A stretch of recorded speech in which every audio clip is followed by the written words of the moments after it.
Sampurasun. Assalamualaikum warahmatullahi wabarakatuh. Ketemu lagi bersama saya di channel Triaji KJ Official. Gimana kabarnya, sehat? Kemarin saya belum sempat ngupload video lagi, dan hari ini saya alhamdulillah urusan yang kemarin udah beres, udah agak longgar. Jadi saya akan membuat video lagi tentang pendakian mistis yang terjadi di Gunung Merapi. Ini judulnya pendakian goib Gunung Merapi. Saya mengambil dari salah satu narasumber ya. Sumbernya masih di media sosial, tapi di sini tidak tercantum penulisnya siapa gitu kan, dan nama pemerannya pun ini disamarkan gitu. Jadi mohon maaf untuk penulisnya jika tidak sengaja gitu kan melihat YouTube saya, dan hak cipta atau hak tulisnya ingin dicantumkan di description, nanti bisa langsung di komen atau langsung DM Instagram saya aja ya gitu. Jadi kan ini saya akan menceritakan tentang pendakian mistis, pendakian goib di Gunung Merapi. Jadi kalau misalkan ada akang atau mas atau bapak atau om gitu yang merasa menulis kisah ini, bisa langsung DM di Instagram saya biar saya nanti bisa mencantumkan penulisnya gitu. Dan untuk cerita kali ini lumayan ya, nggak terlalu panjang sih, tapi singkat tapi padat gitu loh. Ceritanya seru gitu, bisa ada hikmah yang kita ambil dari cerita ini gitu. Dan jangan lama-lama lah ya, karena berai-berai di sana juga pengen dengar gimana ceritanya, gimana kisahnya gitu. Dan langsung saja kita mulai. Oke. Bismillahirrahmanirrahim. Judulnya pendakian goib Gunung Merapi. Perkenalkan, aku Bagus dan temanku Ilham. Semua nama dalam cerita ini disamarkan. Mohon maaf jika ada kesamaan. Kami adalah kawan lama yang kebetulan memiliki satu hobi, yaitu mendaki gunung. Aku sangat sering mendaki bersama Ilham sejak tahun 90-an. Hingga waktu itu aku lupa tahun berapa, yang jelas saat itu tepat 7 hari setelah aku dan Ilham turun gunung dari Merapi, Jawa Tengah. Aku kehilangan Ilham untuk selama-lamanya. Saat itu aku dan pihak keluarga Ilham sangat yakin bahwa kematian Ilham ada hubungannya dengan makhluk halus. Karena usut punya usut, Ilham adalah salah satu dari 5 saudara laki-laki yang harusnya wajib diruat. Hal itu dikuatkan dengan penuturan ceritaku tentang apa saja yang sebenarnya terjadi selama aku dan Ilham berada di Gunung Merapi saat itu. Pengalaman itu tentu saja tidak akan pernah kulupakan selama hidupku. Karena selain merenggut nyawa temanku, pendakian saat itu juga sangat dipenuhi dengan kejadian yang tidak masuk akal. Hari itu aku dan Ilham berencana melakukan pendakian ke Gunung Merapi, Jawa Tengah. Karena kami berasal dari Jawa Timur. Kami memulai perjalanan kami dengan menggunakan angkutan umum.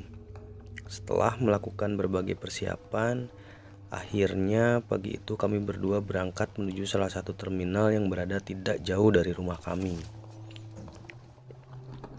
Sesampainya di terminal dan menunggu beberapa lama, akhirnya bus yang aku tunggu-tunggu pun tiba. Dengan penuh semangat saat itu kami langsung melangkahkan kaki ke dalam bus. Karena memang pendakian ini sudah kami rencanakan dari jauh-jauh hari, jadi tidak heran jika saat itu perasaan kami benar-benar sangat bahagia. Selama perjalanan, waktu kuhabiskan dengan beristirahat. Karena aku tahu bahwa perjalanan ini sangat panjang dan melelahkan. Hingga akhirnya saat itu kami sampai di base camp Merapi pada malam hari. Malam itu suasana base camp cukup ramai, karena seingatku malam itu adalah malam minggu. Memang sesuai rencana awal, kami melakukan pendakian ini dengan cara bergabung dengan pendaki lain. Karena selain ini adalah pendakian pertama kami di gunung ini. Sepertinya terlalu berbahaya jika kami mendaki cuma berdua. Ditambah ini sudah malam, pikirku. Makan di mana ini, Gus? Kita belum makan malam loh. Mending makan dulu baru naik, tanya Ilham tiba-tiba. Nanti saja deh Ham, usulku. Mending kita jalan dulu gimana? Nanti kita berhenti di pinggir jalan sambil menunggu pendaki lain lewat. Kita bisa masak mie instan. Nanti kalau kita udah gabung pendaki lain, terus kita ngajak berhenti buat makan malam kan gak enak Gus. Kita belum terlalu kenal juga loh sama mereka, terang Ilham. Benar juga loh, ya sudah ayo jalan wes pelan-pelan. Nanti kalau ada tempat yang cocok, kita berhenti sambil nunggu yang lain, jawabku. Akhirnya kami pun mulai pendakian sekitar berjalan kurang lebih 30 menit dari base camp. Kami menemukan tempat yang kami rasa cocok untuk beristirahat. Kami pun saat itu langsung menyalakan kompor dan memulai memasak mie instan untuk mengisi perut kami sebelum mulai pendakian ini. Selama kami istirahat, banyak sekali pendaki yang lewat di depan kami.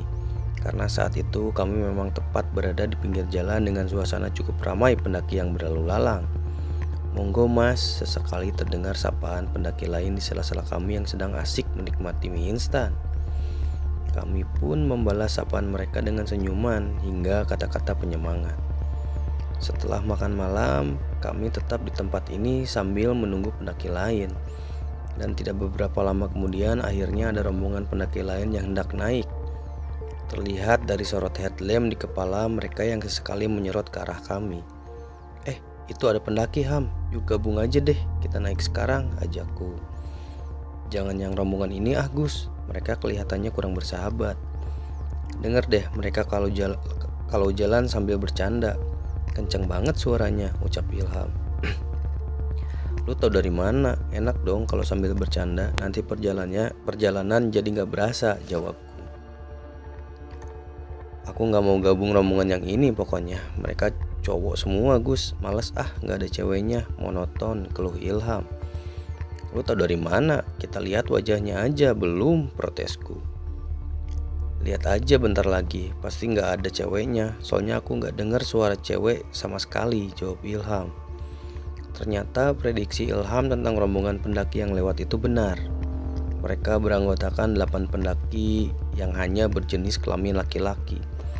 Dan sesuai permintaan Ilham, kami pun kembali menunggu rombongan berikutnya.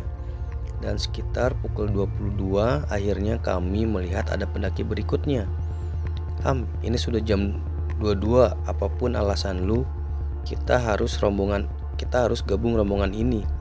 Mau ada ceweknya atau enggak, aku enggak peduli. Daripada nanti kita naiknya kemalaman, ucapku. Ilham saat itu hanya diam dan mengangguk. Setelah beberapa saat, rombongan mereka pun sampai di depan kami. Dan saat itu kami langsung memberhentikan mereka dan mencoba mengutarakan maksud kami bahwa kami akan ikut bergabung dalam perjalanan mereka. Singkat cerita, kami pun akhirnya berkenalan dan dipersilakan untuk ikut bergabung bersama mereka. Rombongan ini mengaku berasal dari Jawa Tengah. Mereka beranggotakan 3 laki-laki dan 2 perempuan. Selama perjalanan, keadaan mulai berubah. Yang awalnya kami kira suasana akan cair dan menyenangkan, ternyata tidak. Mereka hanya diam dan seolah tidak menganggap kehadiran kami. Saat itu aku dan Ilham sesekali saling bertatap muka sambil merasa keheranan dengan rombongan ini. Kenapa kok gak ada yang ngobrol ya, pikirku. Kami pun melanjutkan perjalanan karena aku dan Ilham tidak pernah sekalipun ke gunung ini. Jadi saat itu aku berada di barisan belakang dengan hanya mengikuti kemanapun mereka berjalan. Setelah beberapa jam kemudian aku mulai merasakan keanehan di dalam rombongan ini.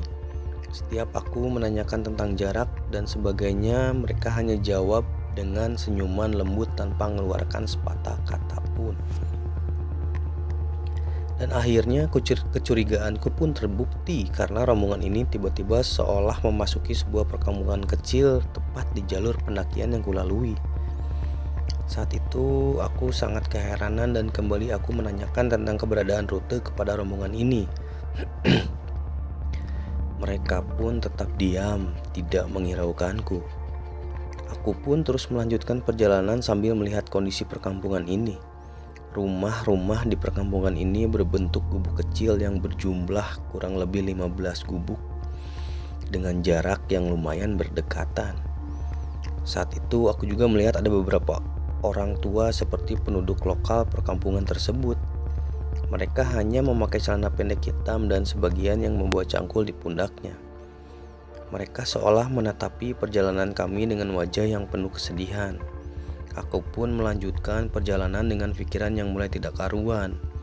Selang beberapa lama setelah aku meninggalkan area perkampungan tersebut, tiba-tiba aku berpapasan dengan seorang kakek-kakek yang mencari kayu bakar.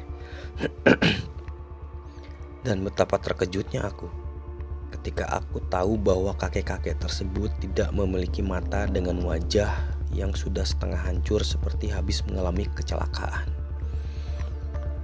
Saat itu aku langsung gemetar ketakutan dan langsung memutuskan untuk berhenti mengikuti rombongan ini. Karena aku sangat yakin jika aku dan Ilham saat itu sudah berpindah alam. Karena posisiku berada di baris paling belakang dan tepat di depan Ilham. Aku langsung berhenti mendadak tanpa sepengetahuan rombongan yang ada di depanku. Dan benar sesuai dengan awalku, sesuai dengan dugaanku. Mereka tetap berjalan tanpa menghiraukan keberadaanku dan Ilham. Kita kayaknya tidak akan sampai puncak deh, Ham. Ayo turun sekarang, ajakku. Dan betapa terkejutnya aku waktu itu ketika aku menoleh ke belakang dan melihat keadaan Ilham. Saat itu aku melihat Ilham sudah seperti mayat hidup. Wajahnya putih pucat, bibirnya menghitam dan badannya dingin sekali. Aku tanpa pikir panjang, aku langsung melepaskan jaketku untuk kupakaikan di tubuhnya. Tasnya kubawakan dan aku langsung mengajak untuk kembali turun. Saat itu Ilham sudah tidak bicara sama sekali dengan tatapannya yang kosong. Tidak beberapa lama kemudian, dalam perjalanan turun tiba-tiba kami berpapasan dengan orang berpakaian seperti prajurit pada masa kerajaan. Kurang lebih mereka berjumlah 7 orang dengan berpakaian serba merah dan celana kain selutut lengkap dengan tombaknya. Mereka juga mengenakan seperti kain berwarna abu-abu yang melingkar di atas kepalanya. Anehnya, mereka seolah tidak melihat keberadaan kami.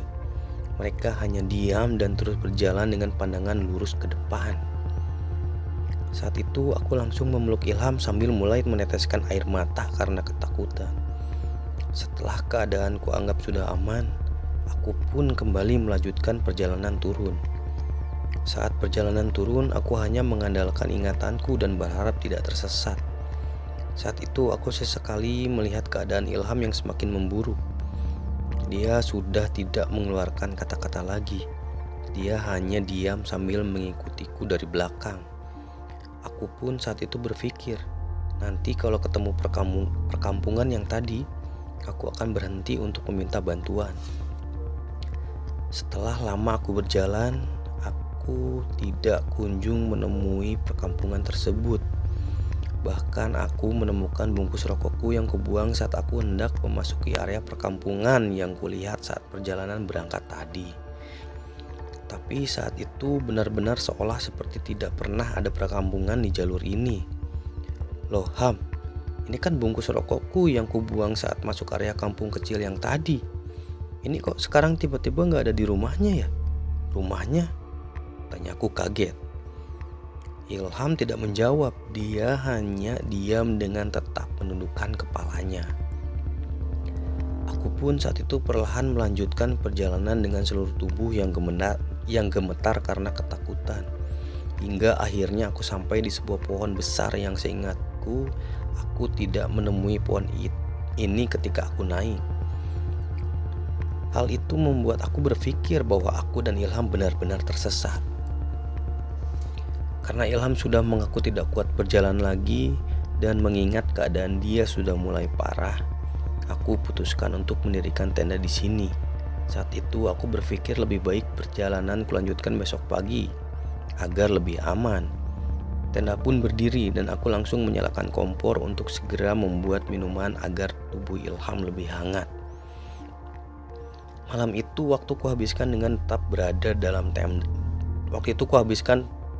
Tetap berada di dalam tenda. Perasaanku sudah campur aduk tidak karuan. Bahkan saat itu aku sudah tidak memikirkan puncak lagi. Dan setelah beberapa lama di dalam tenda, aku tiba-tiba mendengar suara orang nembang ngocopat. Bisa di-search di YouTube.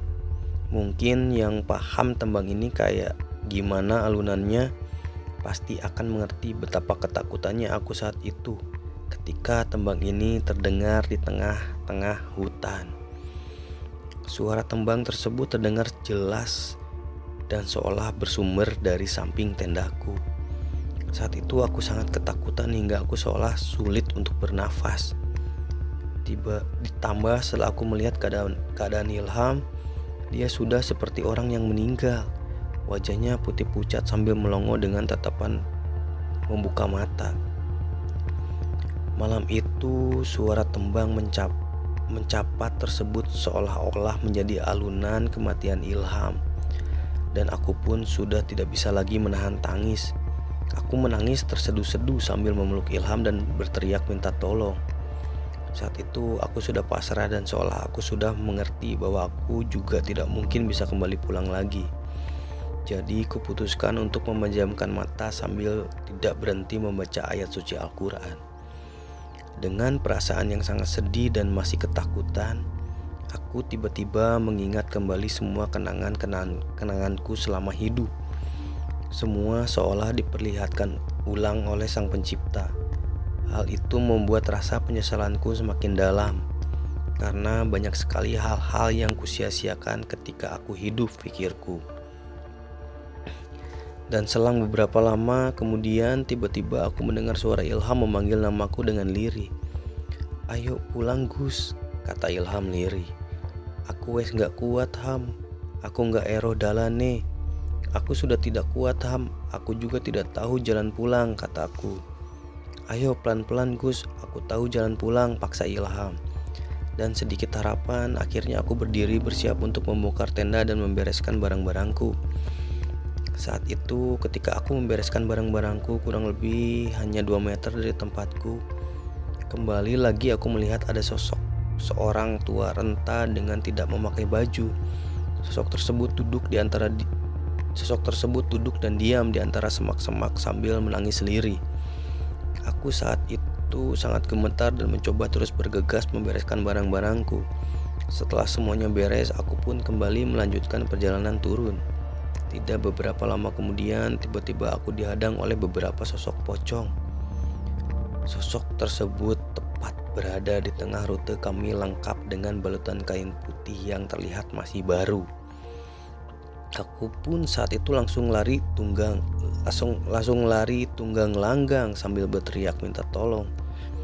Di tengah-tengah aku dan Ilham yang masih berlari, tiba-tiba aku mendengar suara ayam berkokok dengan sangat kencang.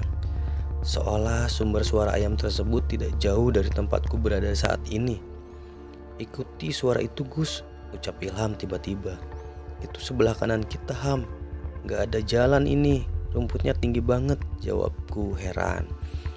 Tiba-tiba tanpa banyak bicara, Ilham langsung berbelok ke arah kananku dan mencari sumber suara ayam tersebut. Dan tanpa pikir panjang, aku pun langsung mengikuti Ilham. Dan ternyata tidak lama kemudian, aku tiba-tiba sampai di kebun warga yang kemarin malam aku lewati dengan Ilham. Saat itu aku langsung melakukan sujud syukur dengan segera untuk kembali pulang ke rumah. Dan anehnya lagi, setelah aku sampai di sekitar rumah warga, aku melihat waktu sudah menunjukkan pukul 9 pagi. Saat itu aku sangat kebingungan sekali, mengingat aku kemarin saat membereskan tenda, suasana saat itu jelas masih gelap gulita. Dan setelah itu aku belum lama berjalan, aku mendengar suara ayam. Dan tiba-tiba keluar sudah di ladang. Kok jadi sudah siang, pikirku. Intinya saat itu memang tidak bisa dijelaskan dengan akal sehat. Kami seolah keluar dari dimensi waktu yang berbeda. Dalam perjalanan pulang, keadaan Ilham sudah tampak membaik. Meskipun kini dia lebih banyak diam dan berbeda dengan Ilham yang ku kenal. Hal itu tidak menjadi masalah karena aku pikir dia pasti masih syok dengan kejadian yang telah kami alami bersama. Sesampainya di rumah, aku langsung istirahat dan tidak menceritakan pengalaman ini kepada siapapun. karena saat itu aku takut keluargaku jadi cemas dan sebagainya. Jadi aku memilih diam dan berusaha melupakannya. Hingga tepat 7 hari sepulang kami dari Merapi, aku mendengar bahwa Ilham meninggal dunia secara tidak wajar. Dia meninggal dengan keadaan masih memakai sepatu dan baju yang dipakai saat mendaki gunung bersamaku. Dan betapa terkejutnya aku saat itu, ternyata isi tas Ilham juga kabarnya masih utuh. Dan seolah dia benar-benar baru pulang dari gunung tersebut. Saat itu setelah kematian Ilham oleh pihak keluarga Ilham, aku langsung dipanggil untuk memberikan kesaksian. Saat itu setelah kematian Ilham oleh pihak keluarganya, aku pun berkata sejujurnya hingga aku saat itu menawarkan untuk melihat kembali ke base camp Gunung Merapi bahwa aku benar-benar sudah turun 7 hari yang lalu bersama Ilham. Aku pun menceritakan semuanya dengan apa adanya, mulai dari keberangkatan hingga aktivitas apa saja yang kami lakukan di gunung tersebut. Di tengah-tengah aku masih menjelaskan salah satu dari keluarga Ilham tiba-tiba bernyanyi lirih tembang Mocopat sambil melenggak-lenggokkan lehernya. Saat itu aku sangat terkejut dan langsung teringat suara alunan itu. Suara itu sama persis seperti suara yang aku dengar di Merapi saat masih bersama Ilham. Akhir cerita, karena aku sudah dianggap tidak berkepentingan lagi, aku pun saat itu disuruh keluar oleh kakak Ilham. Hal itu membuat aku tidak mengetahui apa yang terjadi selanjutnya di dalam rumah Ilham waktu itu. Aku pun langsung kembali pulang dan sudah tidak pernah bertemu lagi dengan keluarga Ilham selama bertahun-tahun. Hingga akhirnya beberapa bulan lalu, aku kembali bertemu dengan salah satu kakak Ilham ketika aku berkunjung ke sebuah tempat wisata yang berada di kotaku. Dalam kesempatan itu, aku mencoba menanyakan apa yang sebenarnya terjadi. Kakak Ilham menjawab bahwa salah satu penyebab kematian Ilham adalah belum terlaksanakannya upacara ruatan pada keluarga Ilham. Memang kami belum diruat, Gus, karena dalam keluarga kami 5 bersaudara laki-laki termasuk Ilham. Tapi entahlah, Gus, Tuhan berkehendak lain. Memang kematian Ilham sudah takdir, tapi karena belum diruat, kematian Ilham jadi tidak wajar. Kamu juga tahu kan kalau 5 bersaudara laki-laki, jika tidak diruat pasti yang satu bakal meninggal. Apalagi saat itu kalian pergi ke gunung, pasti sejak awal Ilham sudah ditandai oleh makhluk halus, ucap kakak Ilham. Aku saat itu hanya diam dan merasa bersalah. Mungkin jika saat itu aku tidak pergi ke gunung dengan Ilham, pasti saat ini dia masih hidup. Dan setelah kejadian itu, aku sudah tidak pernah sekalipun menginjakkan kakiku di gunung lagi, karena aku anggap pengalaman itu sebagai pengalaman terakhir yang benar-benar harus kujadikan pelajaran. Kini aku fokus membesarkan 3 anakku dan memulai kehidupan yang baru. Sekian dan terima kasih. Jadi begitu Baraya ceritanya. Jadi Kang Bagus, ya inisial lah ya, Kang Bagus itu jadi kehilangan Kang Ilham ketika mendaki ke Gunung Merapi. Jadi usut punya usut, ternyata Kang Bagus baru mengetahui gitu kan penyebab kematian Kang Ilham ketika mendaki ke Gunung Merapi. Katanya informasi dari kakaknya Ilham, yaitu Kang Ilham itu belum diruat, katanya seperti itu. Jadi walau alam ya, apapun yang terjadi gitu, entah dari faktor belum diruat atau apapun, yakinilah bahwa itu takdir yang diberikan oleh Allah Subhanahu wa taala gitu, oleh Sang Pencipta gitu. Seperti itu. Jadi untuk Kang Bagus, terima kasih ceritanya, dan saya turut prihatin dengan kejadian Kang Bagus waktu itu, dan semoga arwah Kang Ilham diterima di sisi Allah Subhanahu wa taala gitu kan, dan ditempatkan di tempat yang layak gitu. Dan untuk keluarganya semoga diberi ketabahan dan kesabaran yang lebih seperti itu. Ya mungkin di balik cerita ini ya banyak hikmah yang kita ambil gitu kan, dan Baraya pun pasti mengerti lah gitu. Dan ceritanya sampai sini dulu ya. Ceritanya pendek tapi berbobot gitu, mantap. Jadi pada akhirnya ya Kang Bagus pensiun untuk naik gunung karena setelah kejadian dengan Kang Ilham, Kang Bagus langsung pensiun naik gunung gitu dan fokus mengurus 3 anaknya gitu. Sehat-sehat terus Kang Bagus, tetap semangat dan semoga dilancarkan segala urusannya gitu. Ya mungkin apalagi mungkin sampai sini dulu aja lah videonya. Untuk next video insya Allah saya akan menceritakan lagi kisah mistis gitu kan. Apalagi kalau nanti ada kiriman yang masuk ke DM Instagram saya, nanti pasti akan saya bacakan. Dan untuk penulis, jika tidak sengaja melihat cerita ini, bisa di komen atau DM Instagram ya, untuk biar saya bisa mencantumkan di description gitu bahwa ini penulisnya tuh siapa gitu kan. Jadi hak ciptanya dapat lah seperti itu. Mohon maaf untuk pembacaan teks atau mungkin ada salah kata gitu kan yang saya ucapkan secara tidak sengaja, ya harap dimaklum dan mohon dimaafkan. Videonya sampai sini dulu dan saya Aji. Assalamualaikum warahmatullahi wabarakatuh.